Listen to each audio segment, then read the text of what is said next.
안녕하십니까. 송무권의 혼술 12월 13일 금요일입니다. 지금 국회에서는 여야가 대치를 하고 있죠. 팽팽한 대치를 하고 있습니다. 예산안의 한국당을 거의 패싱한 채로 내년도 예산안 통과시킨 데 이어서 지금 패스트 트랙에 올라 있는 법안들, 공수처 설치, 또 연동형 비례대표제 도입, 이런 법안들을 놓고 팽팽한 줄다리기를 하면서 긴장감이 고조가 되고 있는데, 자, 여기서 하나 짚어볼 게 있습니다. 지금 한국당의 대여투쟁 전략, 이것이 과연 제대로 가고 있느냐, 또 이것이 여론의 호응을 받고 있느냐, 또 그것이 내년 총선에 유리한 방향으로 가고 있느냐, 이런 문제들은 지금쯤 한번 따져봐야 될 시점이 됐습니다. 자, 왜 그런지 제가 차츰 설명을 드리겠고요. 지금 한국당은 예산안은 통과됐으니까 지금 선거법 또 공수처법 이것을 2대 악법으로 규정을 하고 철회를 요구하면서 대여 투쟁을 하고 있죠. 한교안 대표는 단식을 중단한 지 13일 만에 지난 목요일 밤부터 국회 본회의장 앞에서 동료 한국당 의원들과 함께 무기한 농성에 돌입을 했습니다. 나를 밟고 가라, 이렇게 붉은 글씨로 큰 현수막을 펼쳐놓고 거기서 농성을 하고 있습니다. 지금 사진에 보이는 이 장면이죠. 자, 이런 대여 투쟁을 하면서 무협상 강경 투쟁, 이런 이야기 합니다. 협상하지 않겠다. 16만 하는 협상은 필요 없다. 이렇게 이야기하면서 스스로 테러를 차단해 놓고 아주 배수진을 친 그런 상황입니다. 그런 상황이고, 자, 여기까지는 국회 안에서 농성이죠. 내일 14일입니다. 내일 강화문에서 토요일인데 대규모 또 집회를 준비하고 있습니다. 친문 3대 게이트, 국정농단 규탄대회 3대 게이트, 선거 개입, 청와대 선거 개입, 유재수 감찰 무마, 또 우리들 병원 특혜 대출 의혹, 이런 것이죠. 이것을 국정농단으로 규정을 하고 대규모 규탄대회를 연다 해서 지금 한국당은 당원들에게 참석을 하라고 이렇게 독려를 하고 있고, 그리고 또 조금 전에 오후 4시에도 지금 오후 4시에도 오늘도 오후 4시에도 또 국회에서 이 대여 투쟁을 하는 그런 행사를 열었습니다. 행사를 열면서 또 소속 의원들 또 당직자들 참여하라, 이런 독려하는 글을 쭉 올렸습니다. 지금 보여드리는 이 사진 같은 건데요. 자, 한교안 대표는 오늘 페이스북을 통해서 이런 말을 했습니다. 단식을 했다. 농성을 하고 장애 집회도 할 것이다. 죽기를 각오할 수밖에 없는 투쟁을 해야 된다. 그것을 멈출 수 없는 현실이 너무나 참담하다. 이렇게 하겠습니다. 싸울 수밖에 없다. 죽느냐 사느냐 사생 결단할 수밖에 없다. 이렇게 상당히 대단한 각오를 표출을 하고 있죠. 자, 한교안 대표가 정치권에 등장한 것은 지난 2월 달이었습니다. 당대표직 경선에서 당대표직을 맡으면서 정치권에 등장을 했죠. 그리고 10개월이 흘렀는데 사실 10개월 동안 강경투쟁 일변도였습니다. 제일 처음에는 전국을 순회하면서 민생 탐방을 하면서 이 투쟁을 했죠. 그리고 또 강화문 집회, 주말마다 강화문 집회에 한국당이 주도를 하기도 하고 또 의원들의 참여를 하기도 하고 한교안 대표와 나경원 원내대표가 나와서 연설도 하고 그렇게 했습니다. 그러다가 마침내 단식을 했고, 한교안 대표 단식을 했고, 지금은 국회 로텐드 홀 본회의장 입구에서 농성을 벌이고 있습니다. 이 철야 농성, 또 이것도 언제까지 갈지 모릅니다. 자, 한국당이 이런 장애투쟁, 또 농성, 단식, 지금 단식, 동조 단식도 있었죠. 자, 오죽하면은 이렇게 하겠느냐, 그런 생각도 듭니다. 워낙 지금 집권 세력이 한국당을 패싱을 하고 이 연동형 비례대표제, 이 선거법, 게임의 룰조차도 한국당을 패싱을 해버리고 또 공수처를 만들어서 어떤 새로운 권력기관, 정권 호위 기관이 될 거라고 이야기를 하죠. 한국당은 그런 기관을 만드는데 또 밀어붙이고 예산안도 한국당 빼고 밀어붙이고 이러니까 그렇게 오죽하면 그렇게까지 한국당이 할 수밖에 없겠느냐, 이런 생각도 들지만, 또 한편으로는 현실적으로 생각을 해보면 그런 투쟁 방식이 지금 과연 어떤 효과를 내고 있는지, 국민 여론에 다가서고 있는지, 그리고 또 이것이 결국 승부수가 되는 내년 총선에서 어떤 영향을 미칠지, 부정적 영향을 미치지는 않을지, 그런 부분들을 지금은 점검해 봐야 될 때입니다. 지금 총선이 4월 15일이니까 딱 4개월 정도 남았죠. 이 시점에 점검을 해 봐야 되는데, 자, 일단 지금까지 장애투쟁에 대해서는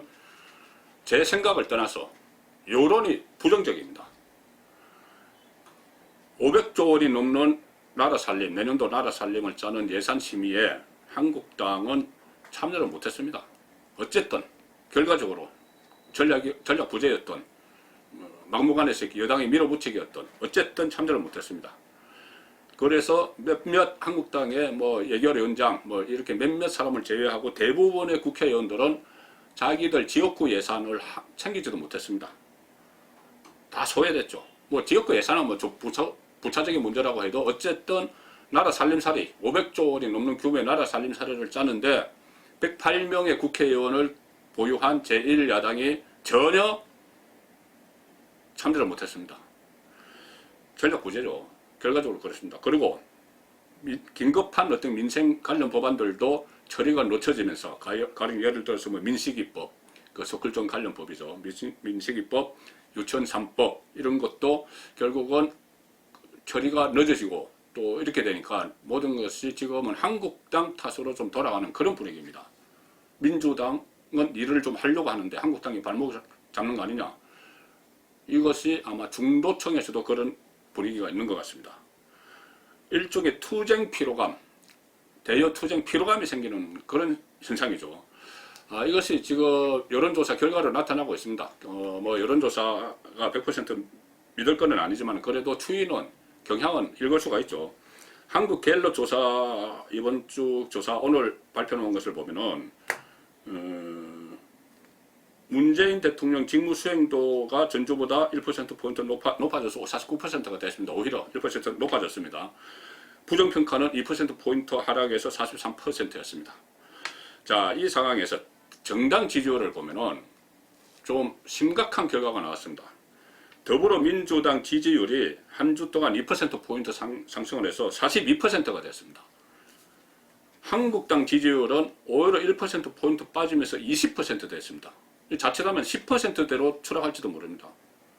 이 상황에서 과연 선거를 치를 수 있을지, 제대로 치를 수 있을지, 민주당과 격차가 더블 포인트 이상으로 지금 벌어지고 있는 그런 상황입니다. 자, 리더십도 마찬가지입니다. 한교안의 리더십도 상당히 부정적인 평가를 받고 있습니다. 정당 차기 대선 주자 지지율 이것 말고 갤럽에서는 오늘 발표된 것을 보면은 자기 정치 지도자 선호도를 조사했습니다. 선호도. 이 선호도라는 것은 지금은 지지하지 않지만 나중에 언제든지 지지를 할 수 있는 것이고, 또 비호감도도 조사했는데 비호감도는 아무리 이 상황이 바뀌어도 그 사람은 지지 안 한다 이렇게 되는 거죠.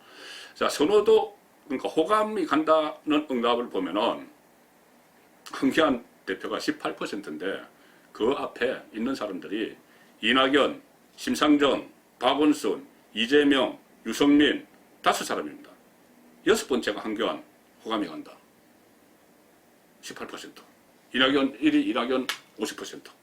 자, 이런 상황이고, 호감이 안 간다. 비호감. 이 조사에서는 또 보니까는 한교안 대표가 2위입니다. 67%가 호감이 안 간다 이야기를 했습니다. 그 1위가 안철수 전 대표인데 69%, 한교안 67%. 두 사람 다 비호감도 조사에서 그렇게 높은 수치를 차지했습니다. 이것은 무슨 이야기냐면은 안철수 전 대표야 지금 해외에 나가 있죠. 그런데 한기안 대표는 그동안 10개월 동안 쭉 제1야당을 이끌었습니다. 이끌었으니까 리더십이 검증이 10개월 동안 됐죠. 그 결과 호감도가 쭉 떨어지고 호감도는 쑥 올라가는 그런 결과가 나왔습니다.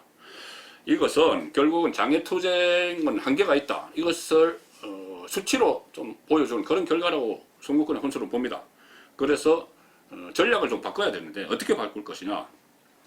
물론 상당히 어려운 문제죠.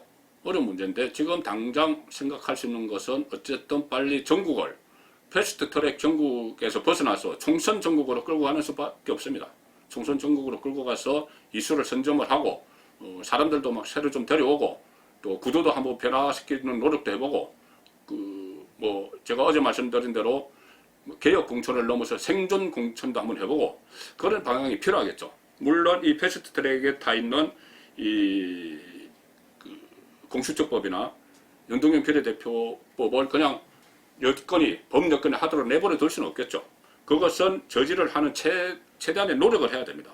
최대한의 한국당 입장에서 최대한 노력을 해야 되는데 그것은 필리버스터 같은 또는 그 관련 법안 수정 법안 제출 같은 이런 합법적 절차를 통해서 국회에서 그것은 그것대로 하고 그 일은 원내대표단에 맡겨야 됩니다. 새로 선출된 심재철 원내대표에게 맡기고 한교안 대표를 비롯한 당 지도부는 그것과는 별개로 총선 준비에 바로 들어가야 됩니다. 뭐 이제 여기 나서는 것은 물론이고 뭐 공천관리위원회 지금 하루속히 만들어서 공천위원장 제가 어제 박찬종, 장기표 이렇게 두 분을 어떤가 했더니 댓글에 좀 어떤 분은 또 찬성하는 분도 있고 반대하는 분도 있고 그렇던데 뭐 어느 분이라도 빨리 공천관리위원장을 영입을 해서 공천관리위원회를 구성을 해서 공천 룰도 만들고 또 정책도 개발하고 이수를 선정을 해서 이 전국을 총선 전국으로 전환시키는 그 방법이 가장 최선의 방법 아닌가. 그래서 결국은 한국당이 이 위기에서 탈출을 하려면은 정도 바른 길로 나아가야 된다. 그것이 송국권의 혼술의 생각입니다.